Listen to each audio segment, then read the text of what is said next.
hospitals were you turned away from? A couple of clinics and one hospital turned me away that was supposed to be high risk. And what was going through your mind when all that was going on?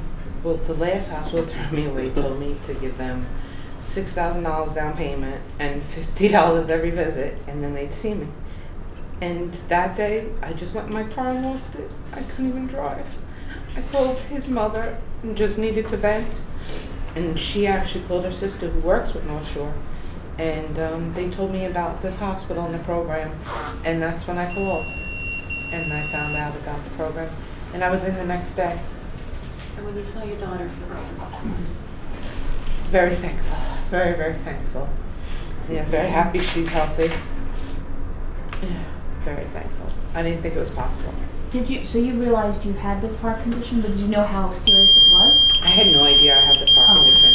I was previously diagnosed with something called left ventricular hypertrophy, and the cardiologist that did diagnose that told me pregnancy wasn't an issue, it wouldn't be a problem. So I never really thought it was a problem. Okay. So when you said you called here and they told you to come in right away? Well, I told them the level I was at with my pregnancy, where I was, and what I was diagnosed with, and that I had no prenatal care since 13 weeks. And they said, it was actually a nurse, Ruth Ann, down in the clinic who said, you know, hold on a second, went and spoke to one of the doctors and said, come in tomorrow 9 a.m. And that was my first of many, many visits. And that week, I believe I did the echo, and as soon as they did the echo, I wasn't allowed to leave until someone spoke with me. And that's when I was informed about the hypertropic cardiomyopathy. I had no idea. No idea. And doctor, at what point did you realize that this was something that could have been fatal?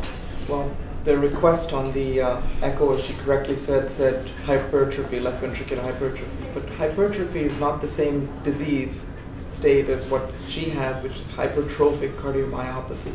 That is a very significant diagnosis, and it was the telltale signs the moment we looked at the imaging. We have a new state-of-the-art imaging center down here that was recently opened in November, and you know, her study came on digitally, and we were able to make some measurements and assess these gradients, and I knew the moment her gradients were above 100 that this was somebody in very significant trouble.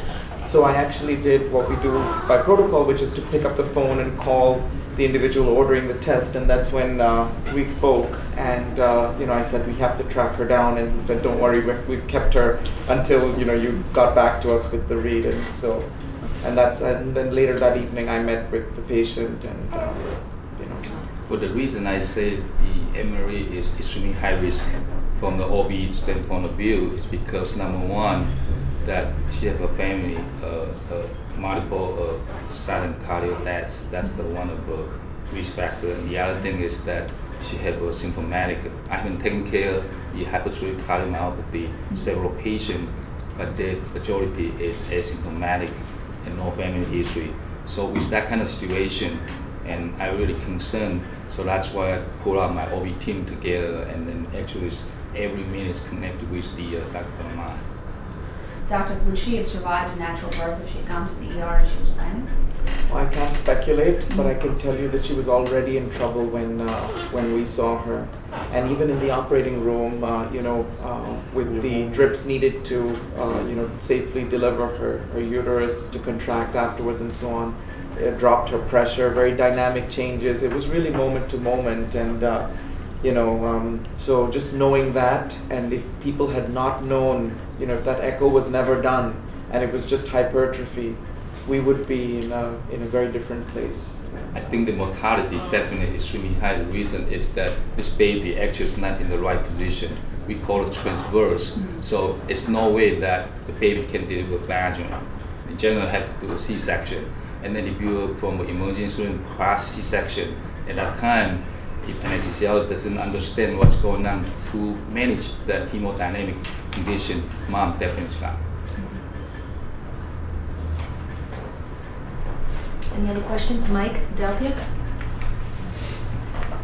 All right, I just want to conclude by again wishing Anne-Marie you a wonderful Mother's Day. Thank you. Wishing you a long life, wishing your baby a long life as well. I want to thank our clinicians again for doing an extraordinary job.